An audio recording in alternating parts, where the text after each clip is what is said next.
Okay, can you all hear me? Good afternoon. Damn, those lights are bright. Anyway, it's great to be in Austin, and trust me, I am acutely aware that I am the guy standing between you and the cocktail hour. So I would ask you to be patient. We'll get through this together without too much pain, and then we can move on to having a drink. So it's a pleasure to be here and have the opportunity to share with you my thoughts about what's happening on the left coast, energy-wise. So our governors and legislators have increasingly adopted very aggressive carbon and renewable goals over the last decade, to the extent that you really need a scorecard to keep track of all these aggressive goals. Senate Bill 100 that was adopted last August requires SMUD and other utilities to achieve a 60% of their electricity service by eligible renewable resources by 2030. SB 100 also sets an ambitious target of net zero carbon power supply for the state by 2045. Now, I use the words aggressive and ambitious when I talk about these goals. Others might choose the words unrealistic, quixotic, or flat out crazy, but they would be wrong. So, when I am thinking about those moments when I'm having a little bit of a panic attack, thinking about stranded gas assets or the variability of wind and power, I quickly turn my mind to Xander, my 17-month-old grandson. Yes, that is him, and yes, he is that damn cute. But for me, when I think about Xander, the challenge is personal. For Xander and children like Xander to have the opportunity to have the quality of life that their parents and their grandparents, folks like me, have, we have a once-in-a-generation opportunity to create a cleaner, more sustainable future for them. But if we fail to act, if we fail to be bold, if we fail to put the best of science and technology behind decarbonization, then we as utilities, cities, states, national governments fail Xander and the children of his generation and all future generations. So that's why SMUD is acting. Well, not just because of Xander, but because of all those kids. So we have actually adopted goals that are even more aggressive than the state of California. Yeah, that's right, more aggressive than California's. Our integrated resources plan calls for us to invest in more renewables and lower our greenhouse gas footprint faster than the state of California requires. By 2040, we're planning to be a net carbon zero utility, 5 years ahead of the state. More importantly, our approach reduces the carbon footprint of the Sacramento region by 64% and significantly improves air quality. As we look at this plan, it is different than how we've done integrated resource plans in the past, where you're focused on capacity and the electricity needed to meet customer demands. What we're doing is far more bold, far more expansive. We're looking at maximizing the benefits to our community and our customers. So we're focusing on local renewables. We're focused on creating economic development, addressing social justice, environmental justice issues. We're looking at spurring job creation and kickstarting innovation in our region through our investments. Now, we know we can't do this alone. So there are deep partnerships we're going to have to create in the community in order to achieve these goals. So, as was noted, it's a $7 billion investment over the next 20 years. Let me tell you how that breaks down. It's $4 billion in new renewables. That's 1,500 megawatts of local solar and 1,200 megawatts of remote renewables. $900 million in local reliability projects, including about 500 megawatts of local storage. Perhaps most importantly, it includes a $2 billion investment in building and transportation electrification. So for us to achieve these ambitious goals, we damn near have to electrify everything over the next 20 years. So, for example, we know that 85% of our residential and 75% of our commercial space and water heating have to be converted from natural gas to electricity. We're advocating that all new residential construction be all electric by 2030. And we've started a first of its kind in the nation program to incent developers to make the switch to all electric homes. And we've had some initial good success with developers committing to 1,500 new all electric homes in the next several years. We've also established a training program with contractors to make sure we're working on the pipeline for these things. So we're training and increasing their awareness about electric space and water heating, and we're coupling that with some pretty substantial incentives to encourage the replacement of gas systems with electric systems. So we're doing a lot in this area.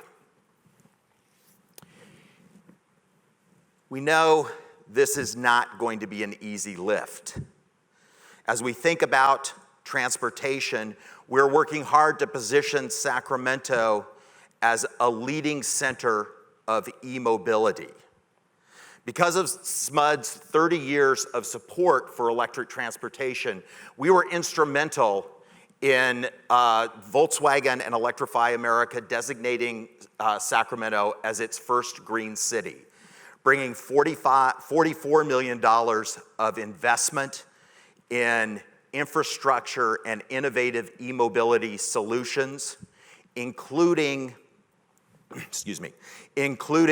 on-demand electric vehicles in disadvantaged communities. For SMUD, we're investing more than $20 million a year in electric transportation. Our investments support more charging, electric school buses, managed charging pilots, and a new business model to provide charging as a service to our transit agency and our customers with large fleets, most of which we anticipate to be electric in the future. But we also know that the future is not just about electric transportation. So that's why SMUD is spearheading the regional effort to create the California Mobility Center, which is a policy and technology-driven public-private consortium which is intended to seek out and find new innovative transportation technologies and that have the potential to scale and become drivers of economic development in our region. So we're in the process of working on that now. The California Mobility Center will pull together the best of academia, venture capital, automotive companies, and technology companies to create a new paradigm where we will focus not only on e-mobility, but also autonomous technologies. So when we look at e-mobility, we know that we're in a time of great disruption. Electric vehicles, shared mobility from Uber and Lyft and Envoy and gig car share and jump bikes, and the list goes on, to autonomous applications, whether it's mass transit, cars on our street, farming, or work at our busiest ports. The California Mobility Center seeks to focus on all of those in order to connect promising new entrepreneurs with venture capitalists, consortium members, and investment opportunities. We're creating a state-of-the-art infrastructure in Sacramento to really focus and build what we think is an important future, not only for our community, for the nation, but also for SMUD from a financial business model standpoint. The center will provide prototyping, component prototyping, testing and manufacturing, autonomous standards development, business model testing, policy and regulatory validation and testing, and then finally workforce development. So we hope to have the founding members secured and the initial investment fund secured by the end of this year and open by January 1st. So we're very excited about this. We know that our goals are ambitious. For example, there are 11,000 electric vehicles on the road in our region today. That number has to grow to 700,000 EVs by 2040. That's 70% of the light duty vehicles in our region. For building electrification, we need to reach 400,000 homes. That's 70% of the existing housing stock in Sacramento. We can't climb this mountain alone, obviously, and it's going to take deep partnerships and collaboration from policymakers, business partners, community-based organizations, right down to folks in the street. So as we think about creating this more sustainable future in our region, we cannot forget that the clean energy revolution has largely left behind our most vulnerable communities. So we're committed to ensuring that as we create a low-carbon future, that all of our communities are being lifted up. A Brookings Institute report found that between 2006 and 2016, Sacramento ranked in the bottom third of the 100 largest metropolitan cities, areas in the country on a composite index of prosperity, growth, and inclusion. 35% of the folks in our households don't earn enough money to pay for the basic necessities of life. The report urged that we take drastic and immediate action to solve the problem of ethnic and racial disparity in education and skills training in the Sacramento region. That report is incredibly sobering, to say the very least. SMUD took the information from that report and responded. We created our Sustainable Communities strategy. So we have realigned all of our programs, goals, and investments to make sure that we as a company are absolutely laser focused on creating vibrant, healthy, economically sustainable neighborhoods. We've redeployed significant resources into the parts of our community where the greatest help is needed. And we're doing a lot more than just focusing on clean energy and decarbonization. We're partnering with policymakers, transit organizations, healthcare providers, technology companies, and community-based organizations to focus on our collective impact in moving the dial in these communities, focusing on workforce training, job creation, and inclusive economic opportunities. We've got a long way to go, But I think there is a strong commitment from SMUD to help lead this effort, and I think there is a broad consensus in our community that we must make this move if we're going to solve some of these societal ills that we're faced with as a community.